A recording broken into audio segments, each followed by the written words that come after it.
Hi guys, it's Tim from Advanced In-Car Tech, and we've just been sent the brand new Thinkware F770. Now, as you may know, it's been on the cards for a while now. The F750's done really well. It's been a really popular camera even. It's been really reliable, and we were all just waiting for the next new thing from Thinkware. And this is it. So, going from the successful review and unboxing and footage and all that sort of stuff from our previous videos, the guys at Thinkware have sent us the new camera to test out, see how it all works, and basically just give our personal thoughts on it. So, like before, it's got the same style box, very clean, very cut. Thinkware DashCam F770. It's Wi-Fi, and it's got the ISO and the Android app going on there. So, just having a look around the box. We'll go this side first because it's the English version.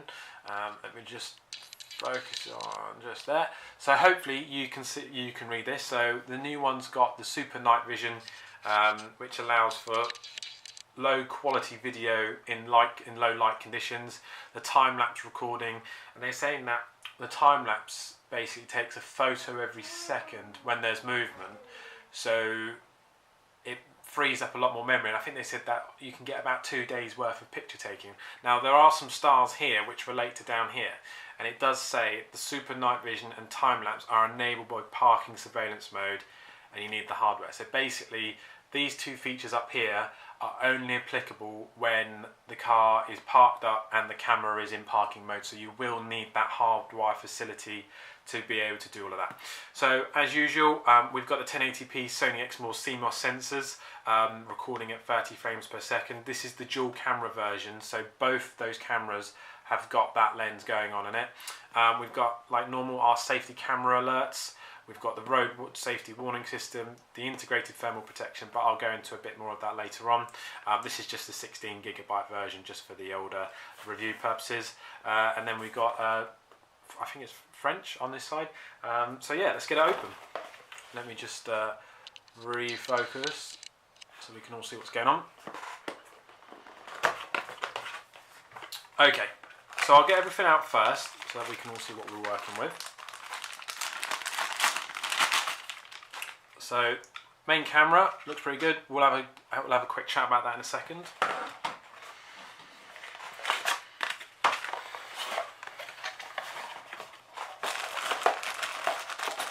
Okay, AV cable for front and rear with a ferrite core in there.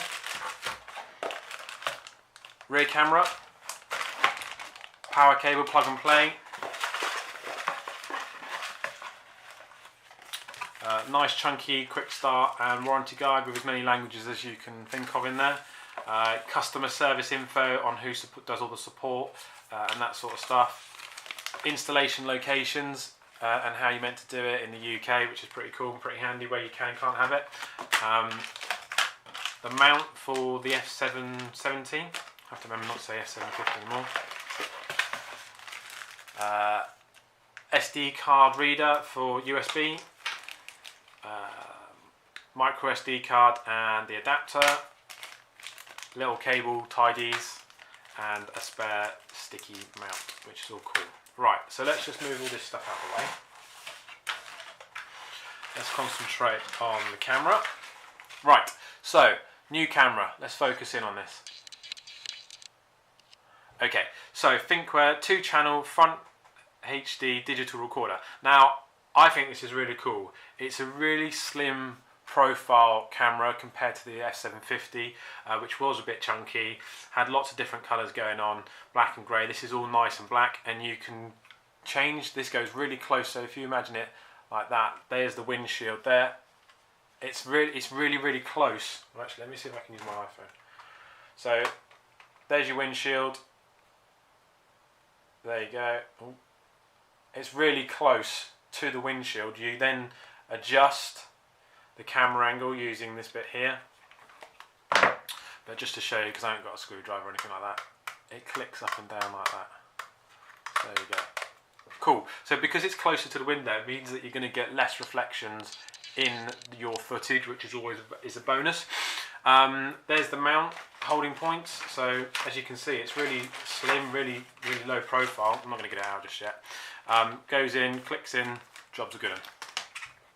Okay, so one of the biggest things that people said to me about was the buttons, in that it wasn't very easy to access the buttons when the camera was hardwired in. We've got your record button, microphone, Wi-Fi, format and power on and power off. We've got your Wi-Fi and your GPS. Now these are really good solid buttons, which is a massive improvement over the F750, which I think most people will be quite happy with. So yeah, we've got a reset button just there, and this time they've actually given us a, you pull this open, and in there is where all your leads go to try and keep it nice, neat and tidy. They have given right angle cables to make things a bit easier for you. So like I said, it's using the Sony CMOS sensor.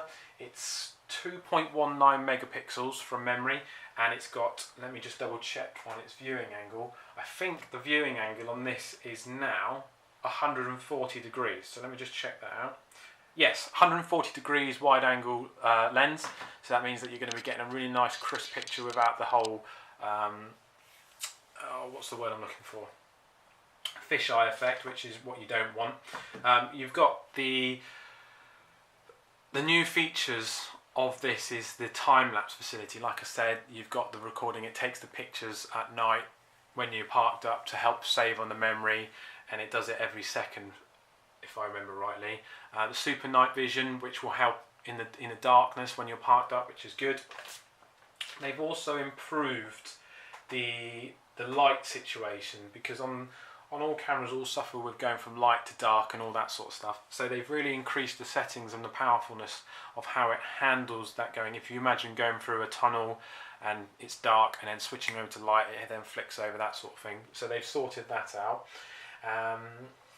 They've partnered up with Cyclops in regards to the speed camera alerts that you have to be able to download it, and hopefully moving forward, I'm not sure if they've done it on it yet, but being able to choose if you can have fixed, mobile, radar, speed guns. Hopefully that's a feature that's coming quite soon, because that's another thing that people have asked about, is how do I only tell it to tell me about fixed camera alerts, all that sort of stuff. Like I said, it's got the front collision warning, it's got the lane assist. I'm not going to go into them too much, but I'll probably show you the settings in the next part of the video. This video is all about the unboxing and all the different features, so let's just pop that to the side for the time being. Rear camera. Okay, so nice, neat, small, black, and not too in your face. Its model number is BCFH-150. Power cable. Let me just focus it back on again. Oh, the bags are so hard to get into. Okay, so we've got a nice long cable there. You can obviously get the plug and play version with the cigarette lighter, or you can get the hardwire version. So that's that. Now the AV cable is really a lot different. Right angle connections there. Don't know if you can see that. Right angle connection to make it go in the camera a lot easier, and so it looks a bit neater. AV cable, right angle again, to allow you to have nice, neat, tidy installations.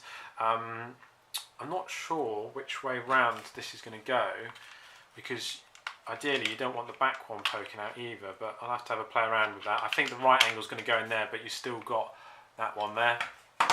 Like I said, this thing is really chunky. It's a lot thicker than the last one, and this one has got a ferrite core to go around it to probably help with any sort of interference with digital radios, that sort of thing. They have put a notice saying, caution, install the ferrite core that's supplied with the product when connecting the rear view camera cable, so bear that in mind when you're fitting it. And yeah, all the other bits, I'm not going to bother going into it because they're really boring. These are all the little accessories.